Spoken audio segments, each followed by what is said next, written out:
Welcome. I'm K.S. Dakshinamurthy.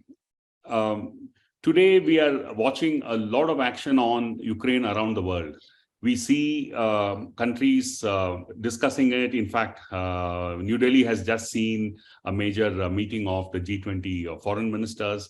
There's been all kinds of talk about Ukraine, what Russia is doing, what the US is doing, and what Ukraine itself is doing. So there is a whole lot of discussion around the world on where this war is going. But we really haven't heard from the ground itself. We haven't heard from Ukrainians. Though the world knows that they are struggling a lot because of the war, there is still no direct or very few people who have directly got a kind of a sense of the kind of experience that Ukrainians are going through. So we are today introducing you to Ukrainian individual who's in Kyiv, and he's been there since the start of the war. This is Vitalii Solodkyi.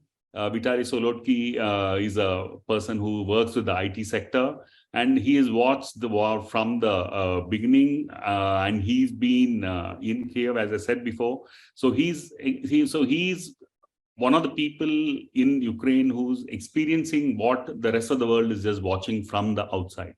So, Vitalii, it's great having you on the program. We are really looking forward to hearing your experience of Ukrainians and what this war means to you on the ground. Vitalii, please let us know what's happening there right now in Kyiv. Yeah. Hi, Dakshin. Thank you, and hi, everyone, the viewers of the Federal. Thank you the opportunity to speak with you and tell some stories about the situation here. So right now, Kyiv is mostly secure and without no threats.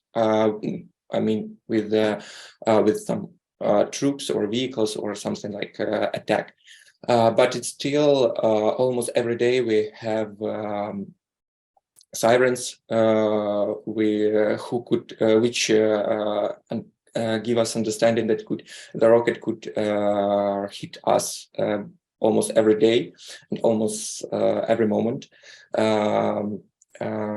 We have two critical points for civilians, maybe two or three. It's Kherson, it's Kharkiv, it's Kupiansk, the cities which is terrifying by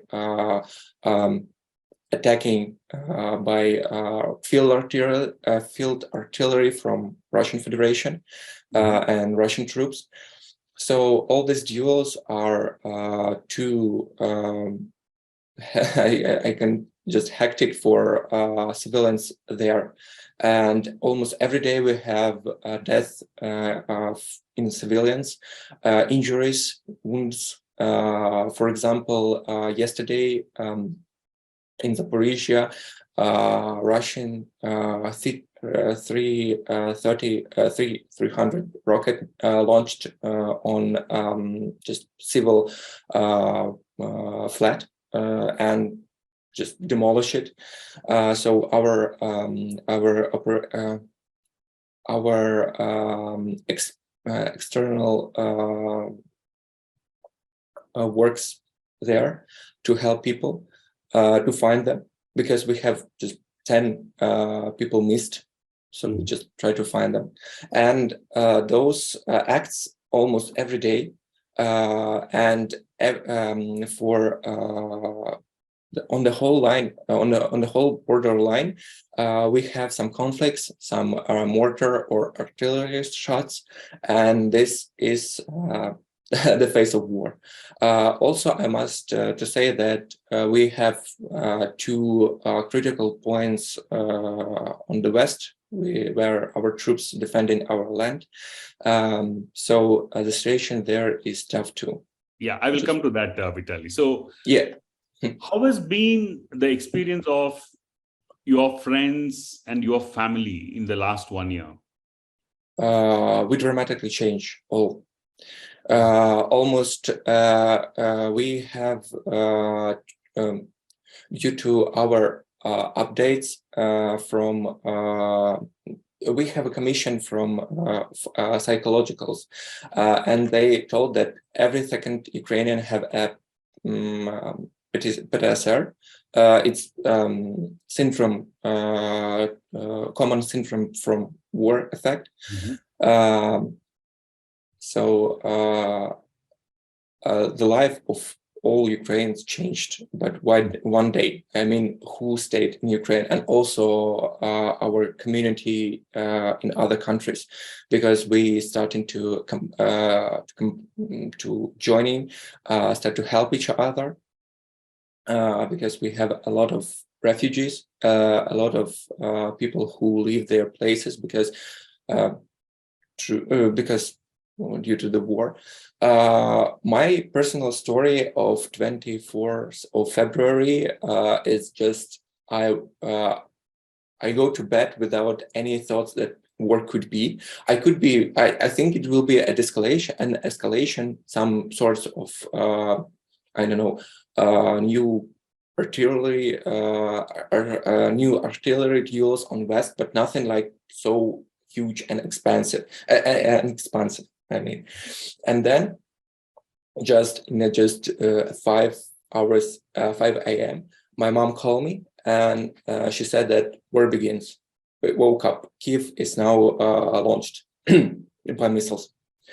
And then I understand everything, that because we have, from our perspective, we know a lot about action from our enemy. And I start pick up my bag, messaging my friends, contact them, and just sit waiting. For half an hour, I hear the alarm, which tell us that could be missiles in the air. But I truly think that this alarm the last alarm I can hear, because I thought that I hear alarm 10-15 seconds and Kyiv demolished by bombs, because we understand that Russia could work like this. I could discuss just later about how they started it. I mean, just they tried to copy some sorts of actions, but it's not for now. But and this is personal emotion that everything changed, and with every day it could be worse, because Kyiv starts their main point to catch, and. All right, then we start to discuss how I could move my family, my relatives out from Kyiv, and I'm still here, and I stay here because help my friends, help my other civilians, not by just on the force, but refugees, maybe some food or medicine. I mean, delivering. I get the point. Vitalii, have your friends joined the army, or have you also been asked to join the army? What is the situation on that front? So the first few times, for the first moments, we have a lot of men and women who wants to join army without any tactical preparation or something else. They want to protect our country just by clicking of fingers. Also, our government decide to just armed people to protect, not just marking there in the militia, in army, but just give them weapon to protect themselves. It was in Kyiv, such sort of situation, and we made a good, because we don't we don't have some conflict with each other. So it's that the government go to with a good strategy, and with people help, everyone understand who who wants and who could help and how, and we do not I don't know, shoot each other here. And this was the good factor to stop Russian troops, because they're scared to come to the city, because from each window we could shoot out them. Okay. I remember, they I think they stopped outside Kiev and they did not come inside Kiev. Yeah, but coming to the other aspect, more personal aspects about food, your living, food shortage, or do you have any food shortages, or everything available no, in the personally, me, I do not have a lot of food shortage. Yes, for a few weeks, I mean, maybe for a month, not just a few weeks, for a month, where when Kyiv was assaulted, we have we have some shortage in stores, in groceries, but we found a way to cooperate with other people, because we have, for example, for me, I have chat with the other my neighbors by home, so we could cooperate about water, about food, about other aspects of our life. So it was if we don't looking for a threat, a direct threat, armed threat, we have normal with such source supplies. We have shortage with medicine, because medicine was moved to the army and for the elder people, but everything was all right. And after the assault was broke, everything goes better. How is it today as we speak? As we speak today, how is the situation? How is the day? I mean, how do you spend the day? People go to work. Is there normal life? How is it now? Almost normal life. We couldn't say normal in our situation, because every day almost, for example, me and my friends have relatives who are joining armed forces of Ukraine. For example, my brother is my cousin on the east, defending Bakhmut, the one main point for now, and it's very personal for each here, and you couldn't just forget about it.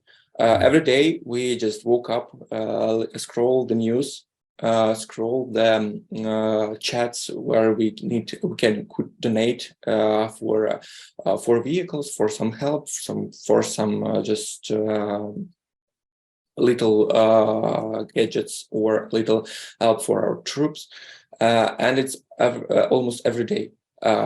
Whole this year, it's like one day, but just prolonged in such sort of thing, just like that. But yeah, we have problems with work when we run out. We have an electricity shortage due to the Russian rockets. But now the situation is stabilized, so we could work normally from house, from work directly. So we have a good experience, because COVID situation shows us how we could work not in the offices. So it's okay. Yes, but there is a problem with workplaces. Almost every five Ukrainian lost their job in Kyiv, and also just 30% of total civilians lost their jobs due to the war. So it causes some problems with family budgets of each families, and it's tension between peoples and etc. So it's just it's a tough situation for a financial ground. Mhm. Yeah. So, coming back to Sure. the events leading up to the war, do you think what is the perception or what is the view of Zelensky, your president? What do people think about him? Did he Uh, handle it correctly, or could you have done something else to avoid this situation? it's a tricky question because for now, me and my people just support Zelensky because he is our president, and by our constitution, we need just joining and just have one or some treat with sides Mhm. just like that. But before the war, we have a lot of tension between Zelensky and his, I don't know, and his work in the government because we have some sorts, we have some points that show us that his way of rule is quite tricky. So we just for now we're joining, but we have some questions for him after this war. I am just civilian, and I couldn't speak how they could prepare our country better, or they do most of they can do, because I don't have the understanding of budget, how resources I have, but I must just flash in one just point. When war begins, all communications not ripped down. I mean, informational communications, transport communications, etc. It was troubles, but we hear our government, and government show us that everything is normal, under control. You should do this. So they protect communications. They protect understanding. So situation stays in control. In control with just civilians, etc. We have a lot of problems. We have a lot of problems, maybe in the past with Zelensky and his government, but now we just need to join in. They do a lot, Right. and So, just try to move forward with this. So, before the war started, Mhm. Russians and Ukrainians were, very fraternal. I mean, culturally, you go a long way of Mhm. between the two cultures. So, and there are also Russians within Ukraine now. So, how do they view this whole thing? So, how do they view this war, and how do they view Putin? Uh, All right, I got your question. So for Mr. Putin, when he declared this war, in his brief to Russian people, they declared not economy problem or war threat or just some other problems. He flashing. I mean, just cultural problems, Mhm. because. The whole thing is that Ukraine is like is a parent for Russia in historically. I just not bother you with our history passage, but historically Ukraine is like a mother for Russia, and Russia is a country where cultural center Kyiv is not in their borders. So they just want culturally and mentally to get us joining. It's not about that we just another land or something else. No, it's without us, they not fool. Just like that. Right. They do not try to it's just a cultural things, not only economy threatening or something else, just cultural. Okay. So the other thing is that the NATO countries, the Western countries, Europe Mhm. and US, they wanted Ukraine to join NATO, and that is how the whole conflict happened. So how do you see the West in this whole thing? How do you see the role of the US or Europe? First of all, for now, the rest of the world, I mean, West countries help us, and we thankful for this help. For them, we was like a state of Russia for a long term, because with our government, we do not understand the clear way of Ukraine in worldwide. I mean, what the politics, what Ukraine could do and not could do, so just like that. And we was multi ways. We make a multi-way politic, and this not good for Westerns to join and work with us on the next level. And they thought that we just a state of Russia, just other country, because we don't pushed some people from government after USSR is broke, just like that. So we are just like other different state. Right. But now they understand that we could join in, we could fight back and fight good and we could start working on the next level of communication, worldwide communication between leaders, to show trends, to help each other, understanding our position in this world. So for now, we're just starting to grow up rapidly.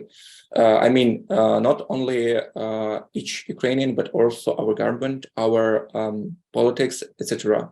We start be more professionals with more clear on so world arena. So you're basically saying the West is treating you like a different country and taking you to the next level rather than just being part of it. I just want we just move to another another level, because we understand that without this growing up, that if we don't grown up, we failed. Russia just entered us, and that's over for all of us, because it's not, this war is not about just Ukraine. It's about to defending the international law, that borders are you couldn't move borders if it's just that you just want it, like made Mr. Putin.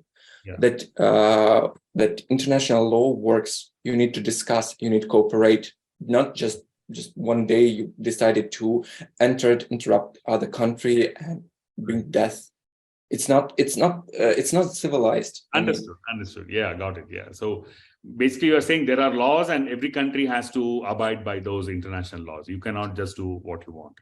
There is So, coming back to the present, where if you look at it militarily, the reports are saying that you got a lot of very, sophisticated weaponry from the West, very advanced tanks, and you have even issues like the mobile being used to mobile communication being used to help your army to track invading forces.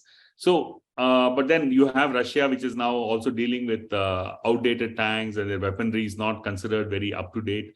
So do you think this is going to make a big difference? Have you kept track of the weapons that are coming in and all that? Have you done that?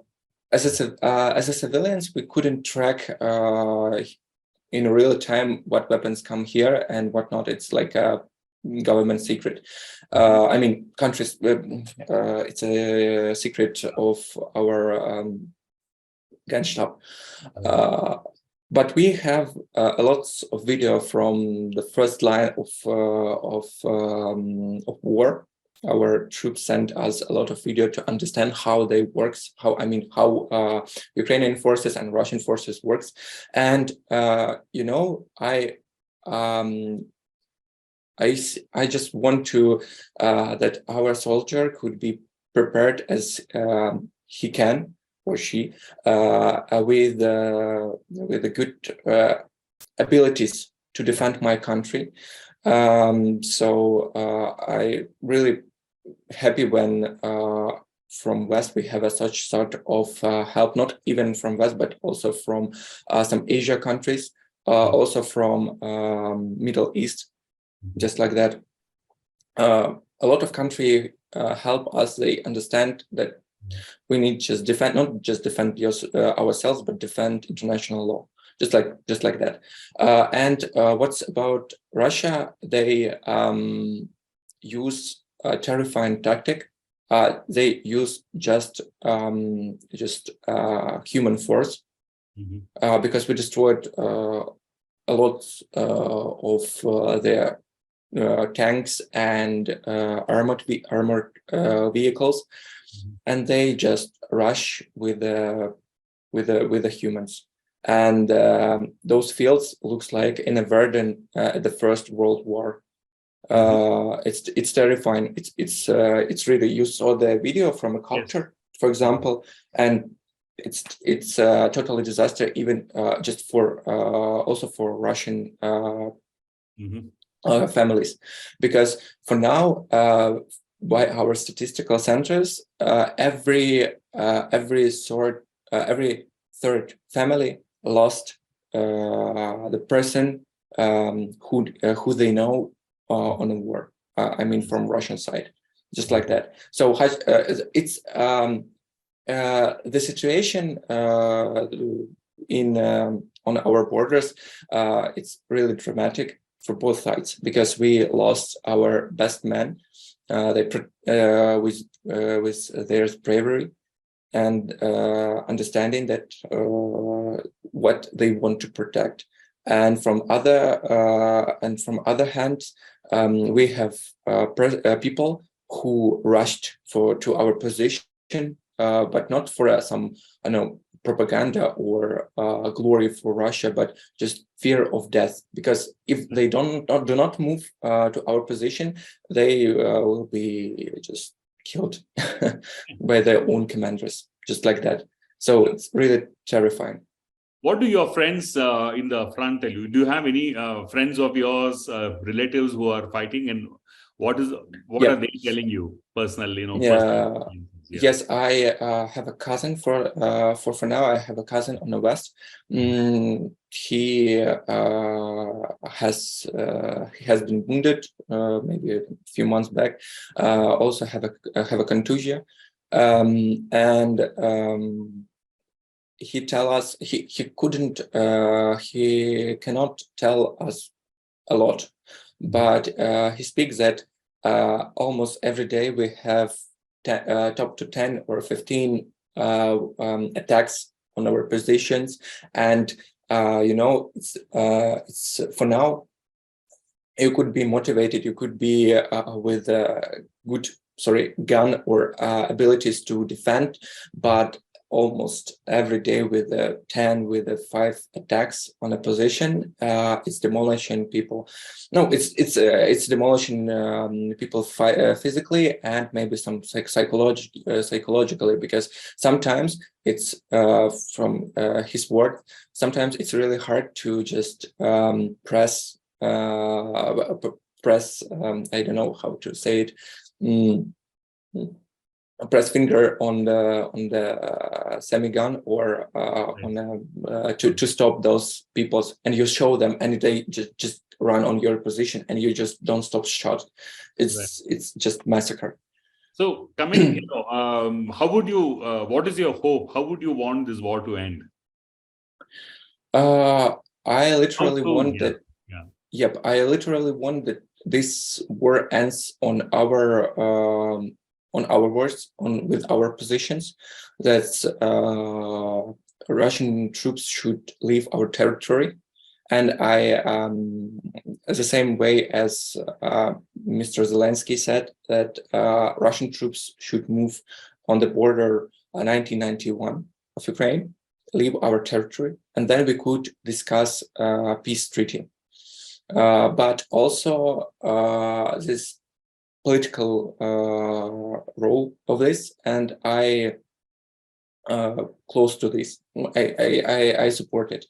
But also I could understand if my president or people just asking to find some peaceful ways to end war and then discuss, I mean, Crimea, discuss maybe just like roll back on the previous borders of 24 February 2022, and then discuss Crimea, discuss other territory with an international law, just like that, because our people support defending ourselves and push Russian troops by force from this country, but I just want to think in a practical way how we could act also. Okay. But again, Russia is attacking us, so they could end this by call and everything is this if Mr. Putin just give one order, stop this, Right. let's move, just like that. Thank you so much, Vitalii. It's been a very revealing interview. Thank you so much, and we'll be in touch with you. And we hope to see you join us in more interviews in the future. Thank you so much. Thank you, Mr. Dakshin.